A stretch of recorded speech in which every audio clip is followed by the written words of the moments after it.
Today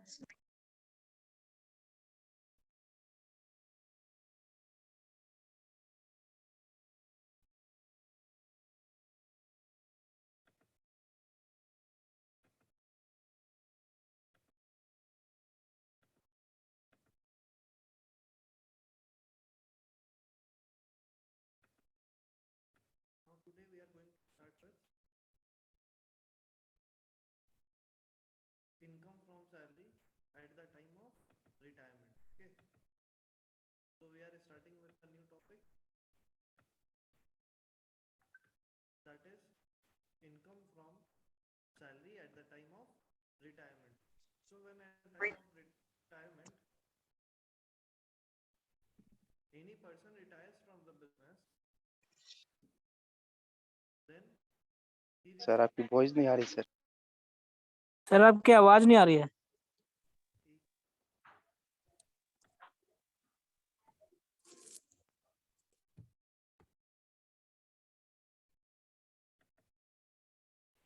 रही है।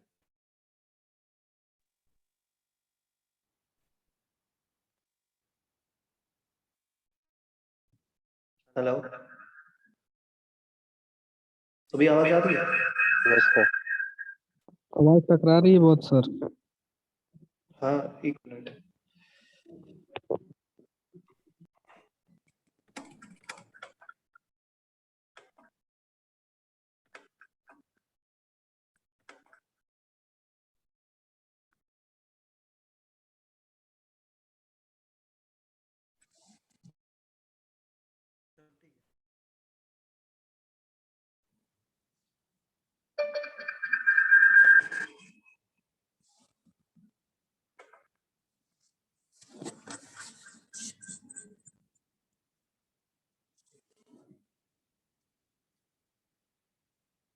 एक मिनट वेट करो।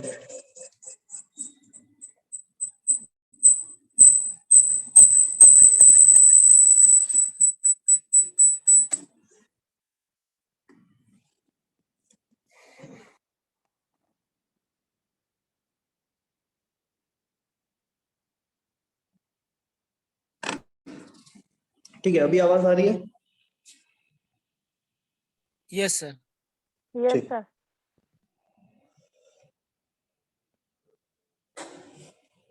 अब हम लोग आज पढ़ने वाले हैं income from salary eight the time of retirement. अब रिटायरमेंट के समय सैलरी कैसे रिसीव, जो हम लोग मतलब रिसीव करते हैं पैसा eight the time of retirement और डेथ, तो उसको हम लोग कैसे टैक्सेबल करेंगे under the head income from salary. जैसे कि जब रिटायर करता है कोई भी एम्प्लॉय तो उसको उसमें पेंशन मिलता है, ग्रेचुइटी मिलता है और भी काफी सारे चीज मिलते हैं। तो हम लोग एक एक करके सबको पढ़ेंगे कि उसको कैसे हम लोग टैक्सेबल करेंगे या उसको टैक्स कैसे हम लोग लगाएंगे, ठीक है ना। तो यहाँ पर सबसे पहला चीज हम लोग ये पढ़ने वाले हैं gratuity. Gratuity is a lump sum amount which is paid by the employer to the employee, ठीक है ना। जो सर्विस एम्प्लॉय प्रोवाइड किया है एम्प्लॉयर को, उस सर्विस के बदले, उसके पास सर्विस के बदले एम्प्लॉयर क्या करता है, एम्प्लॉय को एक लमसम अमाउंट देता है। लमसम अमाउंट मतलब एक लगभग एक बड़ा अमाउंट देता है, उसी को क्या बोला जाता है, ग्रेचुइटी, ठीक है। ये at the time of retirement भी मिल सकता है या at the death of a employee भी मिल सकता है। सपोज करो if an employee retires from the service, ठीक है ना, ड्यूरिंग द सर्विस, तो उसको ग्रेचुइटी मिलेगा। बट अगर किसी एम्प्लॉय का डेथ हो जाता है ना, तो eight the time of death उसके लीगल रिप्रेजेंटेटिव को वो ग्रेचुइटी का पैसा मिलेगा। तो अब इसमें हम लोग को सबसे खास बात क्या याद रखना है ना, देखो थर्ड पॉइंट में लिखा हुआ है कि अगर ग्रेचुइटी रिटायरमेंट के समय एम्प्लॉय को खुद को मिल रहा है तो वो टैक्सेबल होगा under the head income from salary. पर अगर वही पैसा eight the time of death उसके लीगल रिप्रेजेंटेटिव को मिल रहा है तो वो किस पे चला जाएगा, इनकम फ्रॉम अदर सोर्सेज, ठीक है।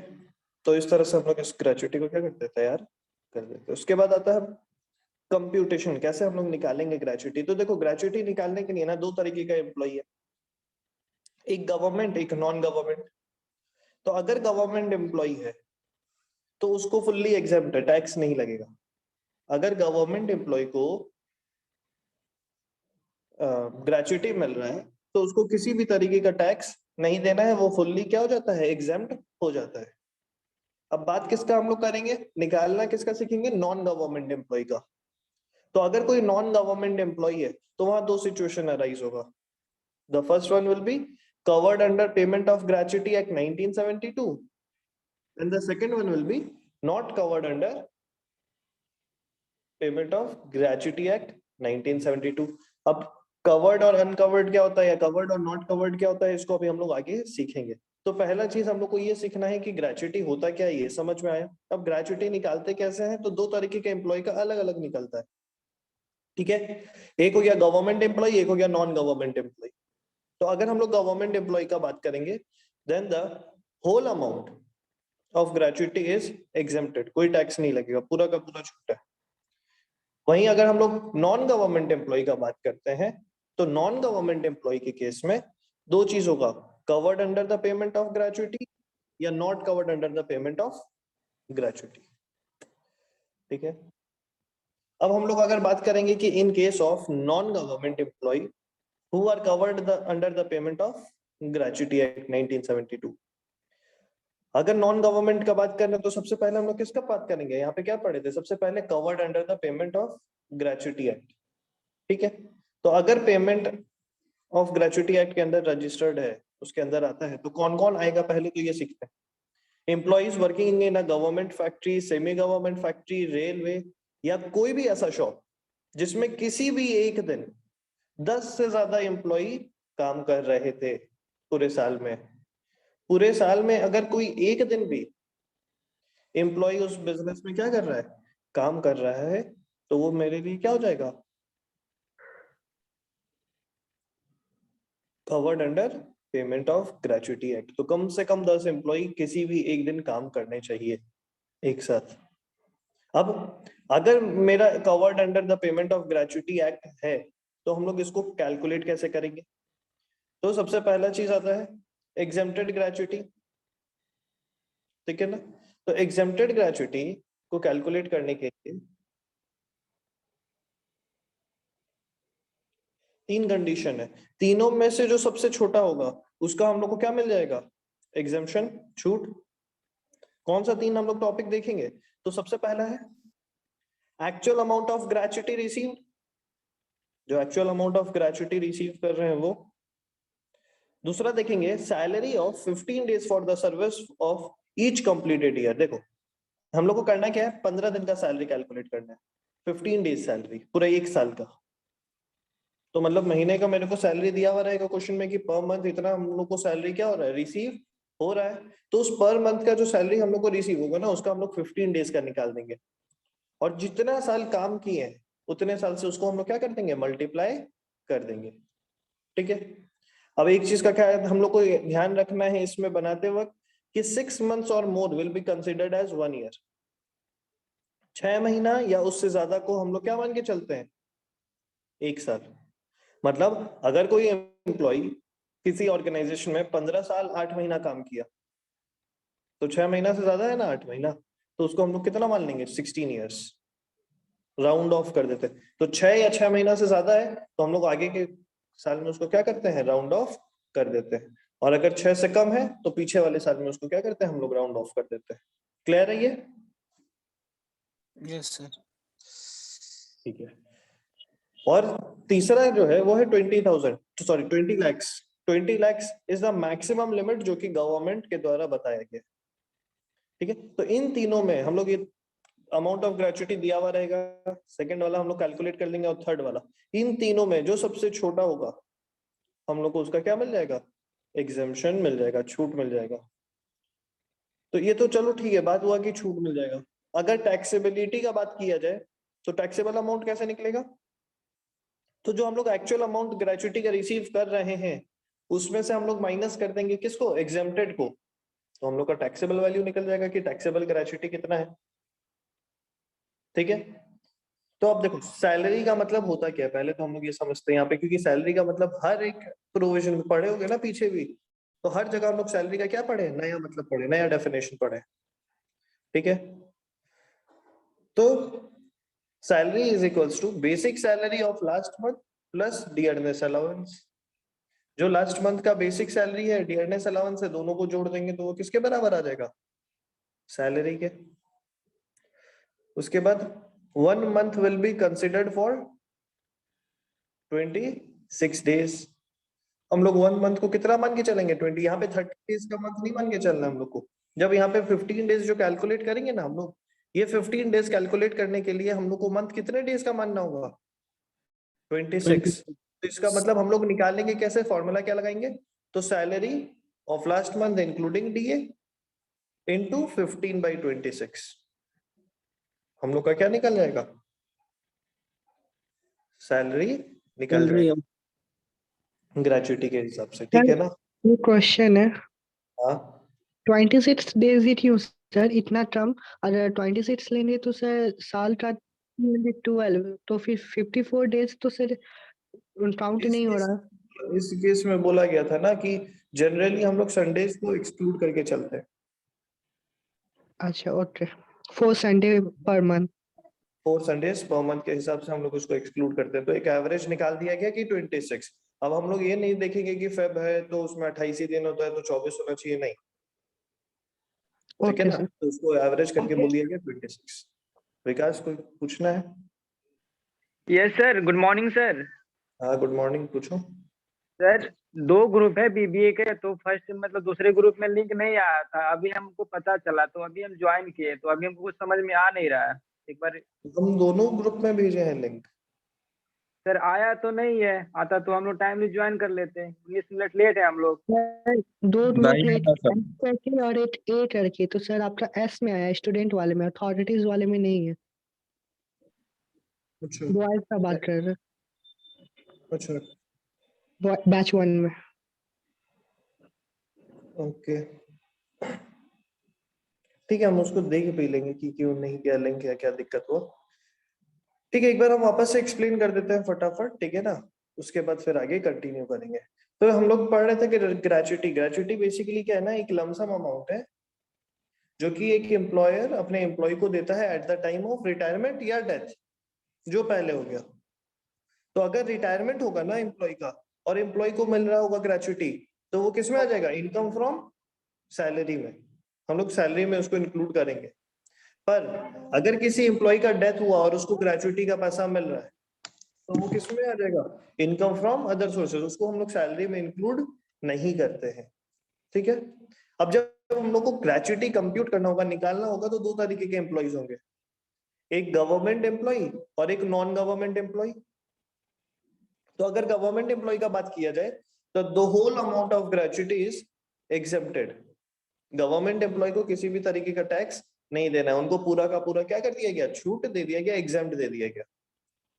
अगर हम लोग नॉन गवर्नमेंट एम्प्लॉइज का बात करते हैं तो 2 पार्ट में बांटा गया, ठीक है? एक है covered under the payment of gratuity act, एक है not covered under the payment of gratuity act.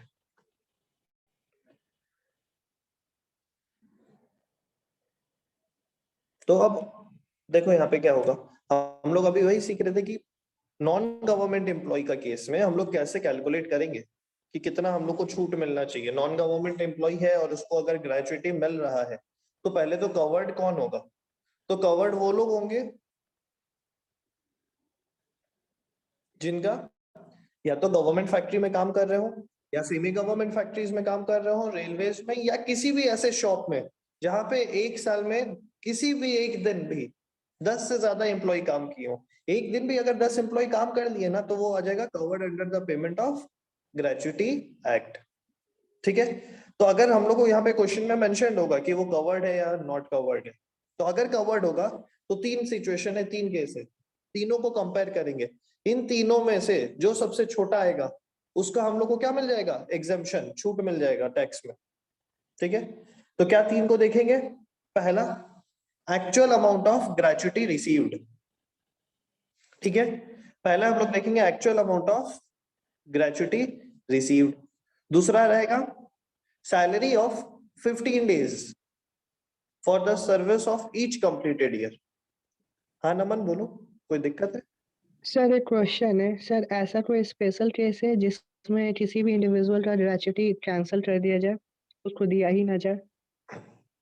कुछ कुछ ऐसे केसेस आ सकते हैं कि जिसमें ग्रेच्युटी कैंसिल हो सकता है, बट ऐसे नॉर्मली अगर ग्रेच्युटी मिलना है तो वो कैंसिल नहीं होगा। सर एक और क्वेश्चन, जैसे डेथ फ्रॉम रिटायरमेंट ग्रेच्युटी जिसमें डेथ से मिलता है, अगर सर वो डेथ अनएक्सपेक्टेड हो, लाइक किसी क्राइम में जुड़ा हुआ हो, उस इंडिविजुअल का मर्डर हुआ हो, उसका इन्वेस्टिगेशन हुआ हो, तो क्या ग्रेच्युटी एट ए टाइम मिलेगी या फिर पोस्टपोन्ड होते? ग्रेच्युटी देखो eight the time of death legal representative को मिल जाता है। नॉमिनीज को? हाँ, जो भी उसके नॉमिनी होंगे उसको मिल जाएगा। ऐसा क्योंकि तो नहीं सर उस पे business अभी में इन्वेस्टिगेशन हो रहा है या फिर लीगल चार्जेस है तो उसको पोस्टपोन कर दिया जाए? नहीं, ये जनरली नहीं होता, बट अगर कोई कोर्ट केस चल रहा है या कुछ चल रहा है और अगर कोर्ट का ऑर्डर रहेगा कि उसको पोस्टपोन करना है तब होगा, ऐसे नॉर्मली उसको पोस्टपोन नहीं किया जाता है। Okay sir. ठीक है ना।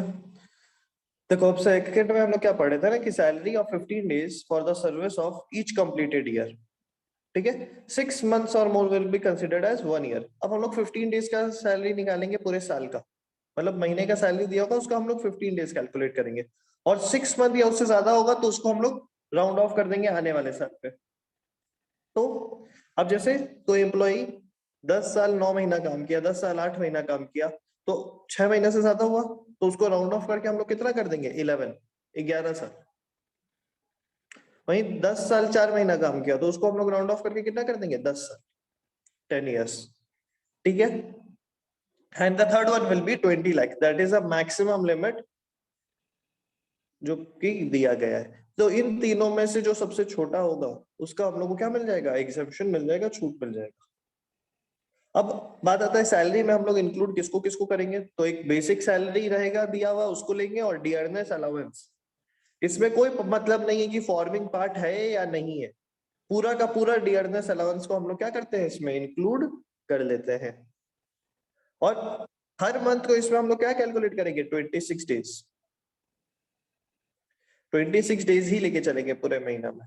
अब salary for 15 days will be computed as salary of last month into 15/26, last month का सैलरी और इनटू 15/26। हम लोग ये करके क्या निकाल देंगे, इसका ग्रेच्युटी का amount.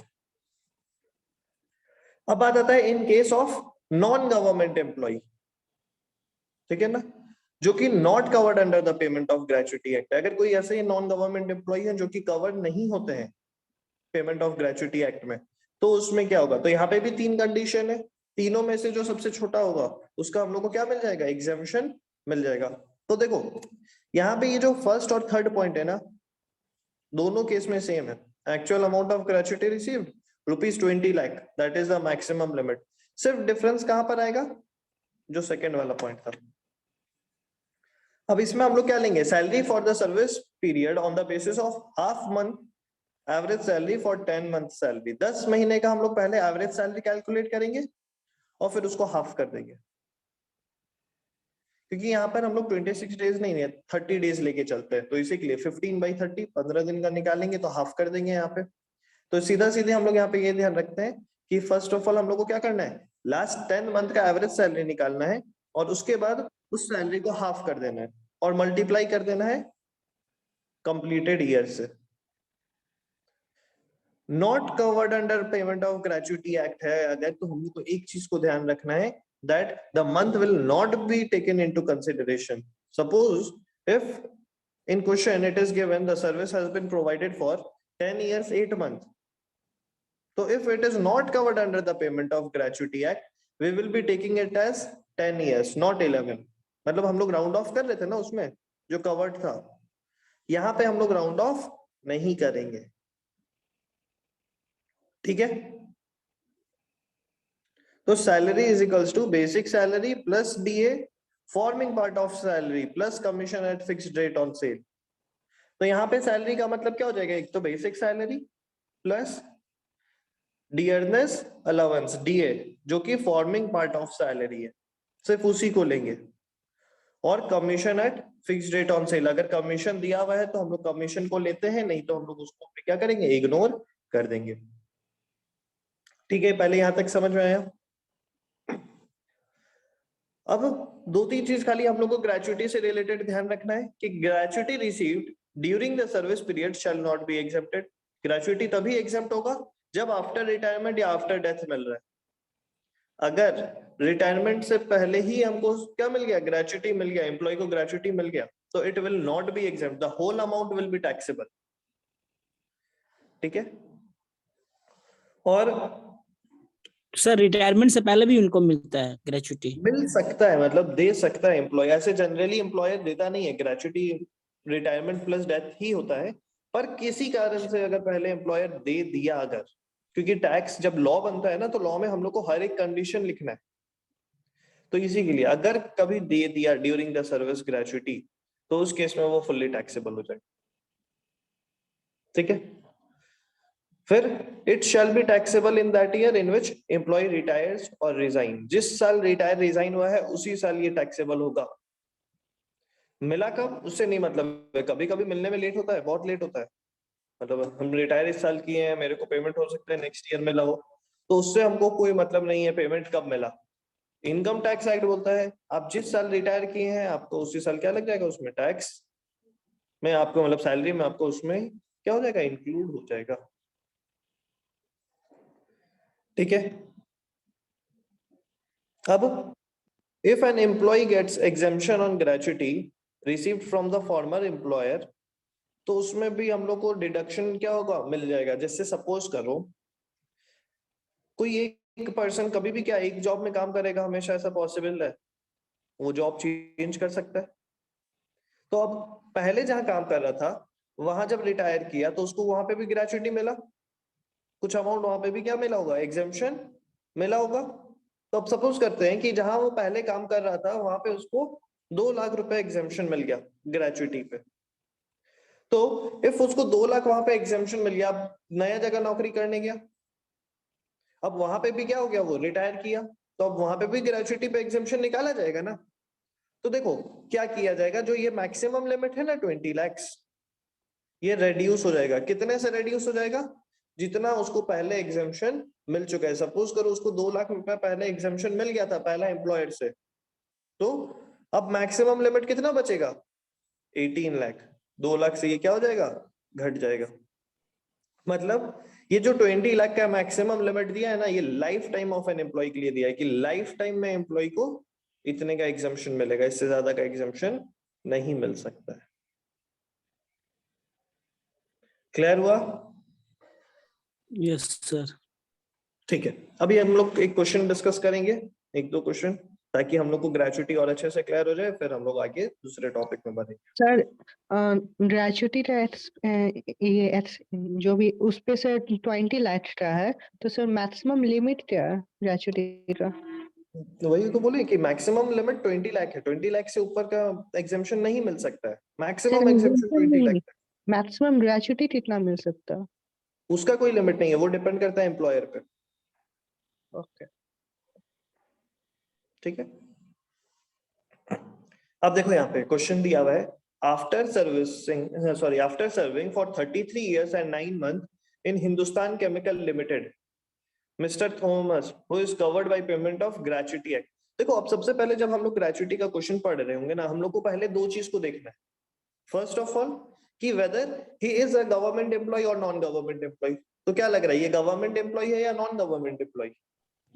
Non government. Non government.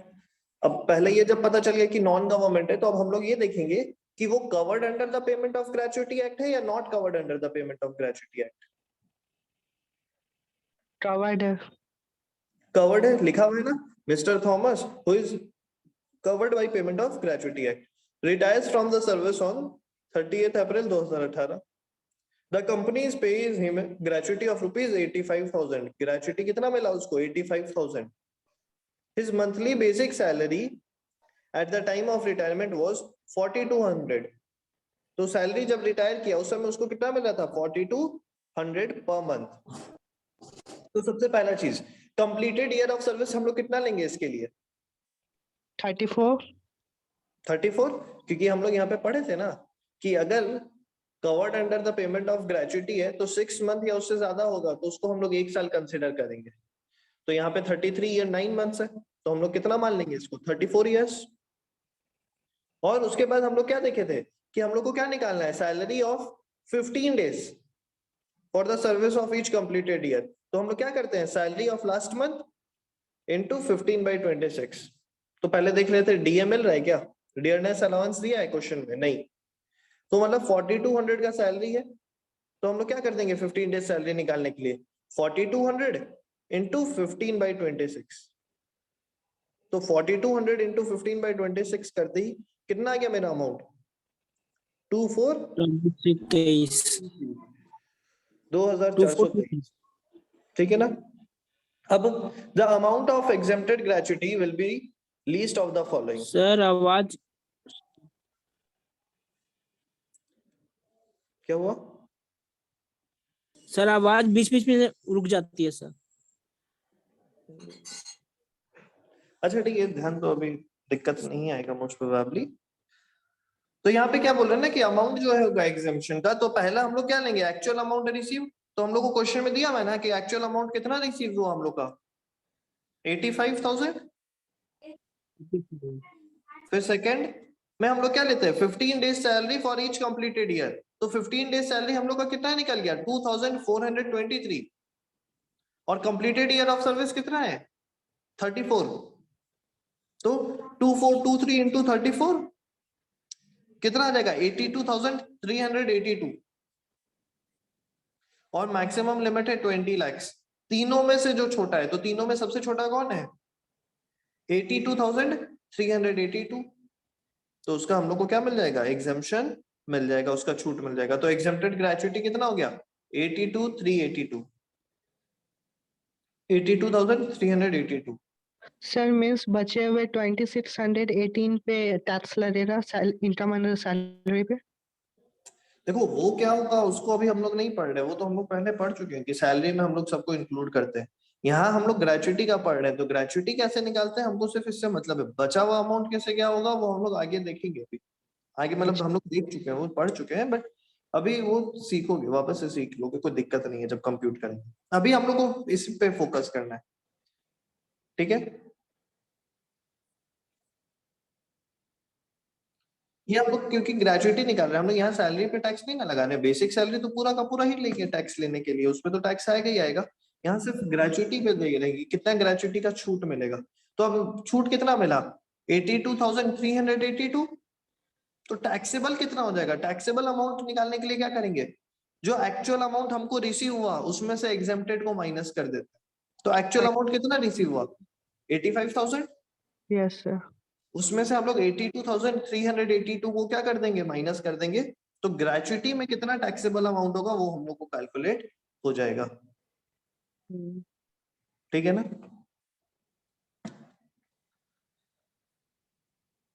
चलो एक क्वेश्चन और देखते हैं जो नॉट कवर्ड का है। अभी तो हम लोग कवर्ड वाला का देखेंगे, अब हम लोग किसका देखेंगे जो नॉट कवर्ड होता है उसका। तो कैसे निकालेंगे देखो, Shri A.K. Jain who is not covered under the payment of gratuity act 1972 receives a gratuity of 5,76,000। तो क्लियरली मेंशन्ड है कि नॉट कवर्ड है और एक्चुअल ग्रेच्युटी कितना मिल रहा है 5,76,000। When he retired on 23rd June 2018 after a service of 34 year 9 month and 23 days। तो इसमें हम लोग कितना लेंगे completed year of service 34 year. इसमें हम लोग कंप्लीटेड ईयर ऑफ सर्विस 34 ही लेंगे, 35 नहीं, क्योंकि नॉट कवर्ड है। नॉट कवर्ड में हम लोग को मंथ से कोई मतलब नहीं होता, जितना एक्चुअली में कंप्लीट हुआ सिर्फ उसी को लेते हैं। तो एक्चुअली में कंप्लीट सिर्फ 34 इयर्स हुआ है, तो हम लोग यहाँ पे भी क्या लेंगे 34, ठीक है। उसके बाद लिखा हुआ है his last drawn emoluments are as follows. क्या क्या लास्ट ड्रॉन है, बेसिक सैलरी है 31,200 पर मंथ, डियरनेस अलाउंस है 7,200 per month, annual increment in basic salary ₹1,200 per month falls due on 1 January every year. अब देखो हम लोग को यहाँ पे थोड़ा सा कैलकुलेशन करना पड़ेगा। कैसे, तो पहला तो हम लोग को ये समझना है कि क्या हम लोग डीए को लेंगे या नहीं लेंगे, डियरनेस अलाउंस को लेंगे या नहीं लेंगे। सर बेसिक सैलरी में तो जोड़ते हैं ना उसको बेसिक सैलरी के साथ। देखो बेसिक सैलरी में यहाँ पे डीए हम लोग इंक्लूड नहीं करेंगे, क्योंकि क्या बोले थे कि डीए में अगर ब्रैकेट में लिखा रहेगा फॉर्मिंग पार्ट ऑफ सैलरी या under the terms of employment, ऐसा कुछ लिखा होगा नॉट कवर्ड में, तो ही लेंगे डीए। फर्क हम लोग ये समझते हैं। जब हम लोग कवर्ड वाला पढ़े थे under the payment of gratuity act, ठीक है ना, तो यहाँ पे सिर्फ डियरनेस अलाउंस लिखे थे, यहाँ पे ब्रैकेट में कुछ नहीं लिखे थे। मतलब यहाँ पे पूरा डीए लेंगे अगर क्वेश्चन में दिया हुआ रहेगा। पर अगर नॉट कवर्ड है तो अगर जितना मेरे को ब्रैकेट में देगा, अगर ब्रैकेट में दिया है तो ही डीए लेंगे, नहीं तो नहीं लेंगे। तो यहाँ कुछ लिखा हुआ है क्या ऐसा फॉर्मिंग पार्ट ऑफ सैलरी या under the terms of employment, ऐसा कुछ भी नहीं लिखा हुआ है, तो हम लोग डीए को इंक्लूड नहीं करेंगे, डीए को नहीं लेके चलेंगे, ठीक है ना।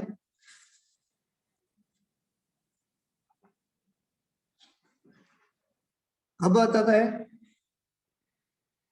कि एवरेज बेसिक सैलरी हम लोग पहले निकालेंगे 10 महीने का, क्योंकि यहाँ पे क्या दिया हुआ है कि there is annual increment in basic salary 1200 per month, 1 January every year, हर 1 जनवरी को 1200 से मेरा सैलरी क्या होता है, बढ़ जाता है।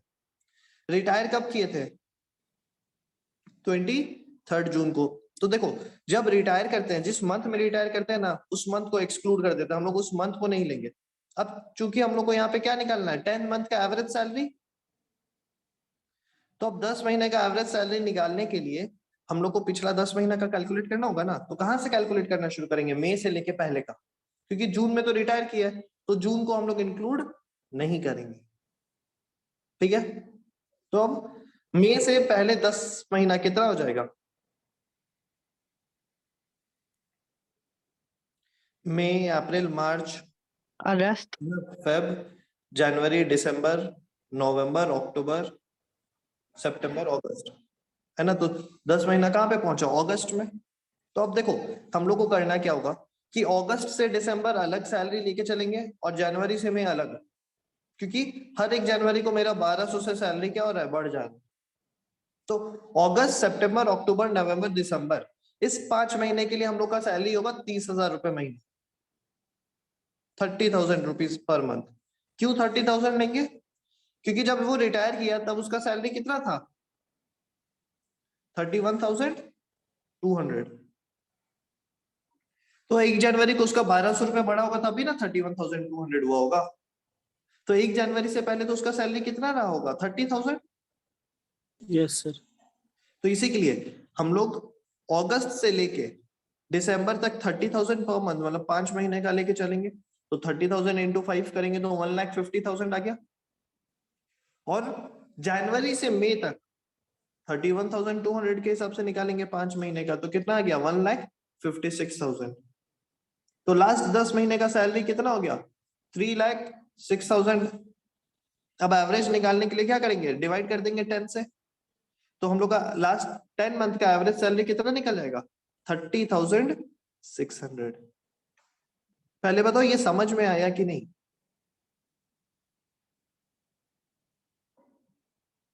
सर थोड़ा कंफ्यूजन हो रहा है सर। कहाँ पर, सर वो 10th मंथ वाला सर, 10th मंथ देखो कैसे लास्ट कैलकुलेट। हम लोग को लास्ट 10 मंथ का हम लोग को एवरेज सैलरी कैलकुलेट करना होता है, निकालना होता है, ठीक है ना।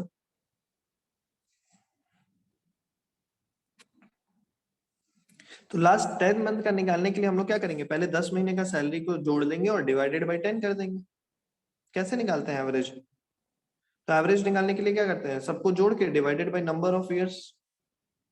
तो यहाँ पे क्या किया हम लोग, पहले 5 महीने का 30,000 रुपए महीने से निकाले 1,50,000, देन 31,200 का 5 मंथ्स के हिसाब से निकाले 1,56,000।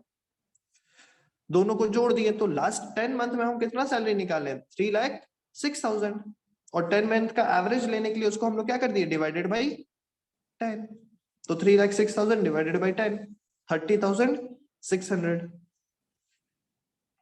तो ये तो एवरेज सैलरी निकला। अब एवरेज सैलरी निकालने के बाद हम लोग को उसको क्या करना है,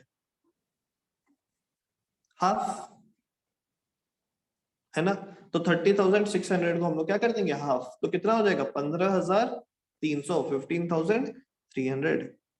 अब वो तीनों केस को कंपेयर कर देंगे। पहला कि एक्चुअल ग्रेच्युटी कितना रिसीव हुआ था, तो 5,76,000। सेकेंड वाले में half month salary for each completed year, तो हाफ मंथ सैलरी हम लोग का निकल चुका है 15,300।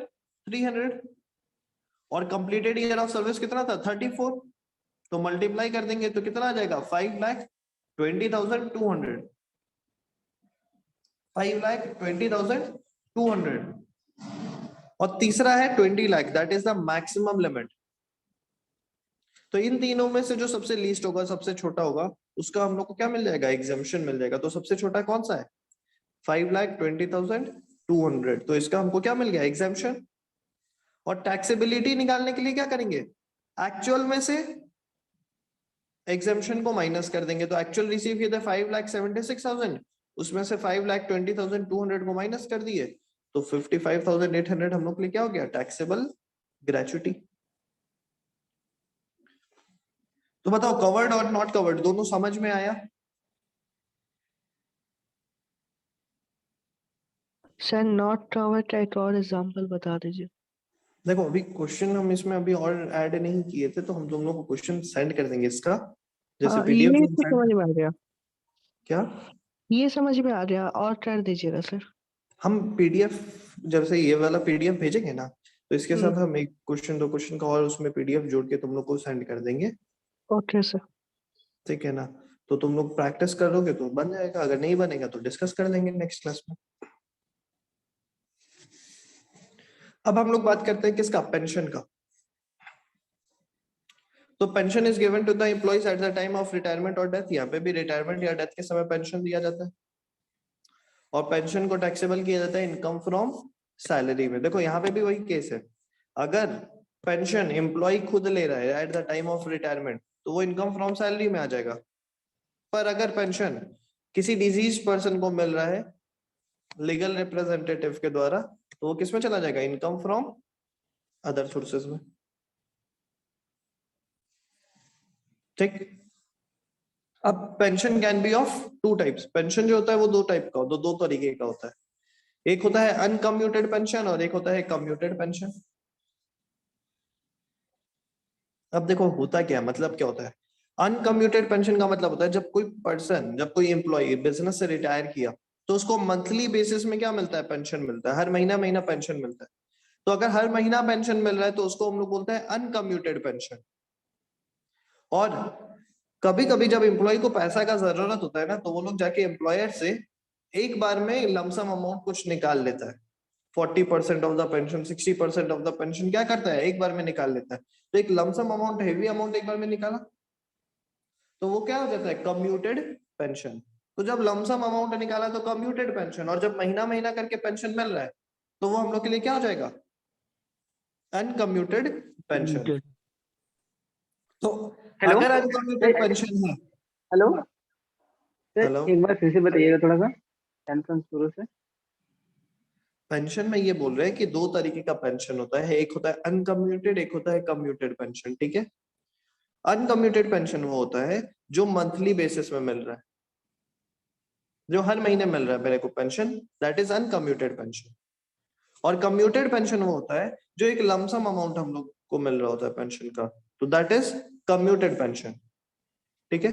तो लमसम अमाउंट में क्या होता है ना कि pension is given to employee by employer on a lump sum basis, एक लमसम अमाउंट मिल जाता है, तो उसको बोल देंगे हम लोग कम्यूटेड। तो अभी हम लोग क्वेश्चन में जब डिस्कस करेंगे तो ये और क्लियर होगा। अगर अनकम्यूटेड पेंशन है तो या तो गवर्नमेंट एम्प्लॉय या नॉन गवर्नमेंट एम्प्लॉय जो भी होगा उसको फुल्ली क्या हो जाएगा, टैक्सेबल, पूरा पूरी टैक्सेबल होगा, चाहे गवर्नमेंट एम्प्लॉय हो या नॉन गवर्नमेंट एम्प्लॉय हो। अनकम्यूटेड पेंशन है, महीना महीना करके पेंशन मिल रहा है तो वो फुल्ली टैक्सेबल है, उसमें किसी भी तरीके का एग्जेम्पशन नहीं मिलेगा। पर अगर कम्यूटेड पेंशन है तो वहां पे एग्जेम्पशन मिल सकता है। तो वहां पे कब एग्जेम्पशन मिलेगा, तो वापस से वहां पे दो सिचुएशन, दो कंडीशन आएगा कि गवर्नमेंट एम्प्लॉय है या नॉन गवर्नमेंट एम्प्लॉय है। अगर गवर्नमेंट एम्प्लॉय है तब तो पूरा एग्जेम्प्ट है, तब तो पूरा छूट है। और अगर नॉन गवर्नमेंट एम्प्लॉय है तो हम लोग को कैलकुलेट करना पड़ेगा। अब कैसे कैलकुलेट करेंगे, देखो अब यहाँ पे हम लोग ये देखेंगे कि नॉन गवर्नमेंट एम्प्लॉय अगर है, हाँ सर कम्यूटेड पेंशन एक बार फिर से बता दीजिए। देखो सपोज करो कि अगर बोला गया कि हमको पेंशन मिलेगा 10,000 रुपीज मंथली, ठीक है। तो हमको महीना महीना 10,000 रुपए महीना मिल रहा है। किसी महीना हमको कुछ काम आ गया और हमको पेंशन का कुछ पोर्शन निकालना है, सपोज करो 60% ऑफ द पेंशन निकालना है, और हम 1 लाख रुपए एक बार में एम्प्लॉयर से ले लिए। तो अगर हम 1 लाख रुपए एम्प्लॉयर से एक बार में लिए हैं पेंशन का, तो वो लमसम अमाउंट हुआ ना। ऐसे तो मेरे को 10,000 मिलना चाहिए था मंथली, पर हम को कुछ काम आया और हम 1 लाख रुपए पूरी एम्प्लॉयर से ले लिए। 60% ऑफ द टोटल पेंशन, पूरा नहीं लिए, टोटल पेंशन का सिर्फ 60% जो कि 1 लाख रुपए निकला वो हम ले लिए, ठीक है। Okay, या sir. सपोज करो 1,20,000 निकला, वो हम ले लिए 1,20,000। बीच तो में वो ले हो गया लिया सर। कम्यूटेड, वो हो गया कम्यूटेड पेंशन, उसको बोलते हैं कम्यूटेड। जो हम लोग मंथली को छोड़ के अगर हमको कभी कोई काम पड़ गया और हम एम्प्लॉयर से एक बार में लमसम अमाउंट ले लिए, तो that will be the commuted pension, Okay, sir. Thank you. ठीक है।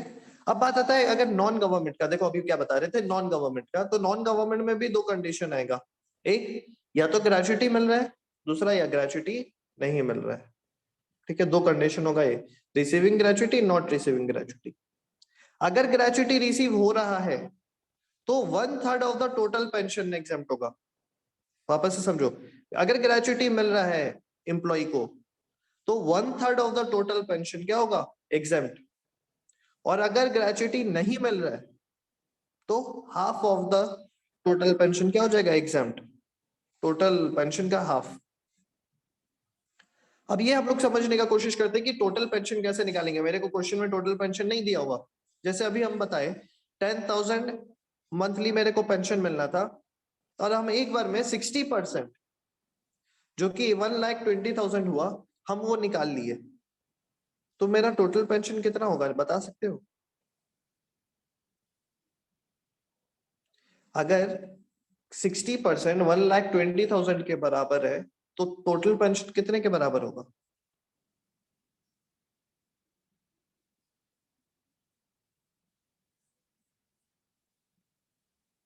कैसे पता करेंगे, कैसे निकालेंगे? सर 1,20,000 मतलब 60% के बराबर है। हाँ, 60% ऑफ द पेंशन मेरे को 1,20,000 आया, तो पूरा पेंशन अगर देखेंगे तो कितना होगा, 100%? कितना रहेगा, 2 लाख। कैसे निकालेंगे, 1,20,000 इंटू 100/60, ठीक है। तो अगर हम लोग को दिया हुआ रहता है ना कि इतना पोर्शन हम पेंशन को क्या किए, निकाल लिए, तो हम लोग क्या करते हैं, उस फ्रैक्शन को रेसिप्रोकल कर देते हैं, ठीक है। उसको रेसिप्रोकल कर देंगे, जैसे 60% दिया ना, तो उसको हम लोग कर देंगे इंटू 100/60, तो हम लोग का टोटल पेंशन निकल जाएगा।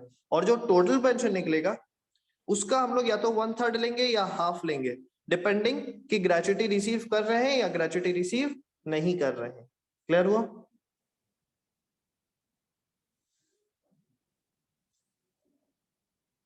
तो देखो एक क्वेश्चन हम लोग पेंशन का भी डिस्कस कर लेते हैं कि पेंशन का क्या होगा।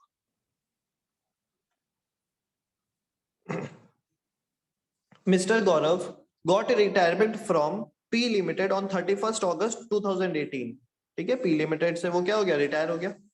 He got a pension at the rate ₹3,000 per month up to 31st December 2018। तो देखो 31st दिसंबर 2018 तक उसको 3,000 रुपए महीना मिल रहा था pension.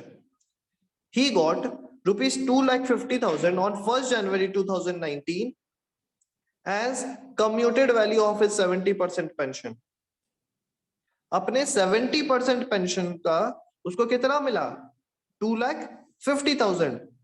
Calculate the taxable amount, हम लोग को टोटल टैक्सेबल निकालना है, कम्यूटेड अनकम्यूटेड दोनों मिलाकर। तो सबसे पहले हम लोग किसका बात करते हैं, अनकम्यूटेड का। तो अब देखो 31 अगस्त को रिटायर किया तो पेंशन मिलना कब से शुरू होगा, सितंबर से। अब सितंबर, अक्टूबर, नवंबर, दिसंबर, 4 महीना उसको कितना मिला, 3,000 पर मंथ, ठीक है। 4 महीना उसको कितना मिला, 3,000 पर मंथ।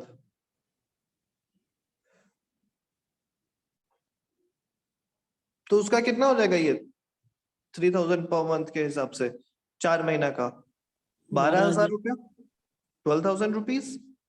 ठीक है। अब 1 जनवरी को वो 70% ऑफ द पेंशन निकाल लिया, तो अब देखो अगर 70% निकालता है ना तो 70% इससे भी कम हो जाएगा जो मंथली मिल रहा था। अब मंथली मेरे को कितना मिलेगा, सिर्फ 30%, जितना का मेरे मंथली पेंशन था अब उसका हम कितना रिसीव करेंगे, सिर्फ 30%, क्योंकि 70% पैसा तो हम क्या कर चुके हैं, निकाल चुके हैं। आया बात समझ में? तो Yes. 1 जनवरी से हम लोग कितना लेंगे, 3000 का 30%, माने 900। कितने टाइम के लिए, जनवरी, फरवरी और मार्च। 31 मार्च को तो ईयर एंड हो जाएगा, तो 3 महीने के लिए। तो 900 इंटू 3 कितना हो जाएगा, 2700। तो ये तो बात किसका था, अनकम्यूटेड पेंशन का जो मंथली मिलता है। अब हम लोग बात किसका करेंगे, कम्यूटेड का। तो कम्यूटेड का निकालने के लिए हम लोग को फर्स्ट ऑफ ऑल ये देखना होगा कि क्या उसको ग्रेचुइटी मिल रहा है या नहीं मिल रहा है। पहले तो बताओ कि ग्रेचुइटी मिल रहा है कि नहीं मिल रहा है।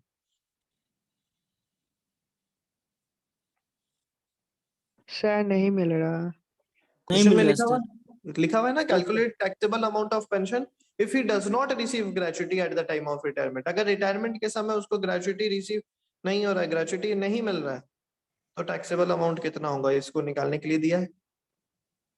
ठीक है, तो अब देखो ही गॉट ₹2,50,000 ऑन 1 जनवरी 2019, ठीक है, as commuted value of his pension. तो अब देखो क्या करेंगे हम लोग यहाँ पर, क्या बताए थे कि 70% 2.5 लाख के बराबर है, तो 100% कितने के बराबर हो जाएगा,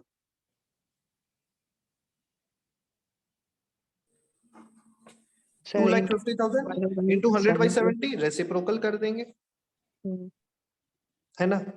और ग्रेचुइटी रिसीव नहीं हो रहा है तो उसको हम लोग क्या लेंगे, ग्रेचुइटी अगर रिसीव नहीं हो रहा है तो हम लोग कितना लेते हैं, हाफ, 1/2। तो इसी के लिए देखो 2.5 लाख इंटू 100/70 इंटू 1/2 कर देंगे, इतने का हमको छूट मिलेगा। कितने से, तो जो एक्चुअली हम रिसीव किए उससे, तो एक्चुअली हम कितना रिसीव किए हैं, 2.5 लाख, तो इसीलिए 2.5 लाख में से इसको हम लोग क्या कर दिए, माइनस कर दिए। तो कितना आ जाएगा, 71,429। तीनों को जोड़ देंगे तो हम लोग का टैक्सेबल पेंशन निकल जाएगा कि टोटल टैक्सेबल कितना होगा, क्योंकि कम्यूटेड अनकम्यूटेड दोनों को मिला के ना टैक्सेबल निकलेगा पेंशन। तो बताओ यहां तक पहले समझ में आया कि दिक्कत हुआ किसी को भी, नो सर। कोई डाउट नहीं है किसी को?